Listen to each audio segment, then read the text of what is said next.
Yeah, I think that a lot of people get distracted by the day-to-day price, right? It's a volatile asset, but really the volatility of it is the US dollar exchange price. So it's how many dollars are people willing to depart with in order to get a Bitcoin. But what we have continued to see over the long run is that Bitcoin is probably the most desirable asset in the world. And so people around the world continue to buy this thing, and that's why you're seeing that 200-day moving average, right? Kind of these longer-term trends continue to go up. And now with the ETFs getting approved, you not only have retail investors, family offices, a couple of corporations, now it's coming out that some of the largest RIAs, Hightower just came out and said they bought some Bitcoin. There's sovereign wealth funds, many others that are all trying to buy this thing. So I think that it's a really, really good long-term tailwind at its back.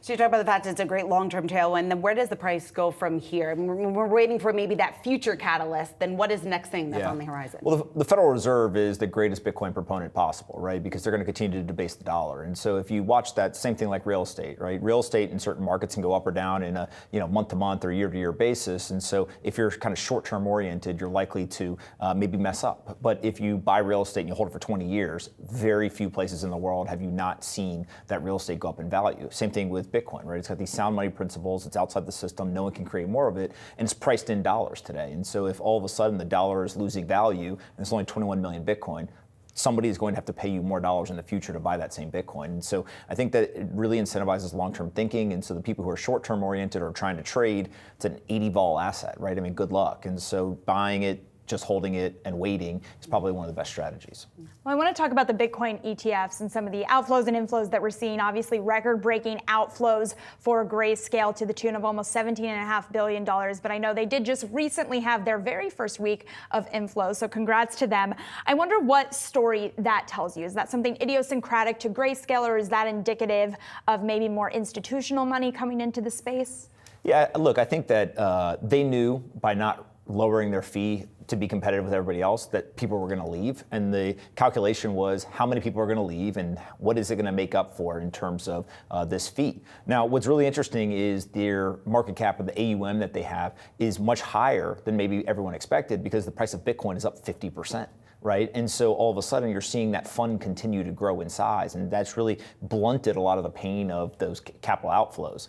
Now, what I do think is interesting in terms of the inflows is you got to ask yourself, like, who's buying that, right? If there's these other ETFs available, it's unclear. And until we know who that is, you really can't kind of analyze it. But I do think it speaks to this larger story of like fees matter to a degree, but actually when you're looking at an asset that goes up hundreds of %, the difference between 50 basis points and 150 basis points, it's material, but really the decision is, did I allocate or did I not? That's going to ultimately drive most of the return that you're going to experience. And give us just a better sense of that institutional involvement. Obviously, we saw a lot of excitement surrounding this, but exactly how this has played out and the fact that it needs to take some time, right, to follow through. So what does that timeline then look like? Well, I think that you've already seen institutions allocating, right? And so obviously having BlackRock and Fidelity, and I always joke that like Larry Fink is now the CMO of Bitcoin. He goes on TV and talks about a flight to quality. That helps. It's very similar to in 2020 what we saw with Stanley Druckenmiller and Paul Tudor Jones coming out and saying, look, I bought Bitcoin. That reduced that career risk for other portfolio managers. And so now what I think you're starting to see is people who have already been doing work. They're like, okay, the ETFs are approved. I see Fidelity and BlackRock. This isn't like a sideshow. This is important to them. They're really going to go do this. Oh, I just heard Hightower's putting money into this. Let's go do the work, right? And the work can be like, literally we're starting from scratch of like, what is Bitcoin, right? And like, how does it work? And let's go read the white paper and things like that. All the way to, hey, we've been trying to understand this for a while now. Now we got to go through our approval process. Let's go bring it to the investment committee. Let's go talk about it. And then even when you get the approval at the investment committee, you still, let's say you have financial advisors, they got to go talk to the clients. Right? And so you can imagine going and having the conversation. You may be starting that conversation with like, what is Bitcoin? Why is it important in a portfolio? Here's the research we've done. So there's a lot of work that happens. Now, if we look over the long period of time, call it 18 months, most of that work's going to get done. And so I don't think that it is ETFs get approved, $1 trillion flows in. But I do think that over the next 18 months or so, we're going to continue to see this persistent bid. Happens to line up with a bull market and obviously the halving that just occurred. And so it should push the price much higher. Well, let's talk about the SEC, because Ethereum, this lawsuit accusing the SEC of considering it as a security, it was called a commodity. The founder now saying it was gaslighting from the SEC. What would you call it?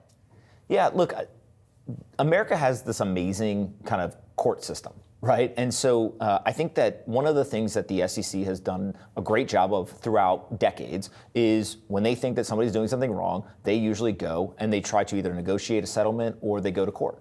And what we have seen time and time again is that the SEC historically has been on the right side of many of those cases. What has happened in crypto recently is a couple of people have said, well, wait a second, why don't we use the court system to go say, well, we think you're wrong? And the beautiful thing about America, and not very many places around the world, but in America specifically, is that the SEC is going to send their best lawyers. The other groups are going to send their best lawyers. They're going to argue it out in court, and the judge or a jury is going to decide who's right and who's wrong.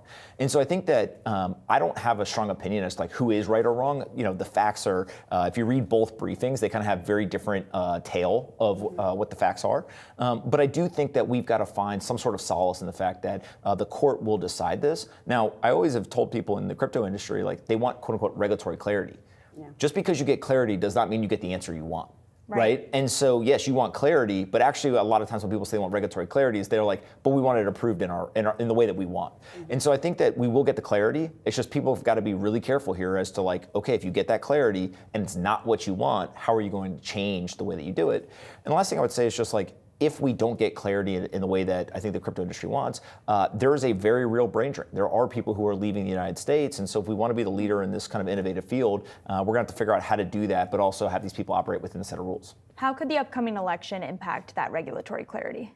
Yeah, I think Trump has done kind of a 180. He historically, was very much like, I like the dollar, I don't like anything else. I think Vivek has kind of been in his ear a little bit about Bitcoin. I think at one point he was even on stage and he was like, basically like, Vivek just said it, I should say this out here. Kind of said, he was open to Bitcoin.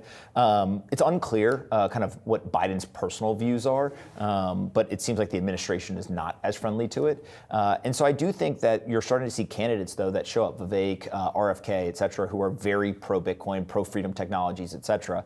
And regardless of maybe the like 70-plus crowd that is running for president today, it's a generational thing. And so what you're going to get is you're going to get people under the age of 40 or 50, like they're growing up with this, right? And so it's kind of like when our generation, there's people running for president, if they don't support the technologies that we grew up on, we're going to be like, you're an idiot, right? And so it's okay for the kind of the older generation because there's that generational gap. But I think just over the long run, old people die, young people replace them, young people grow up with these technologies. It's going to be kind of the standard. How confident are you that we're going to get some clarity here?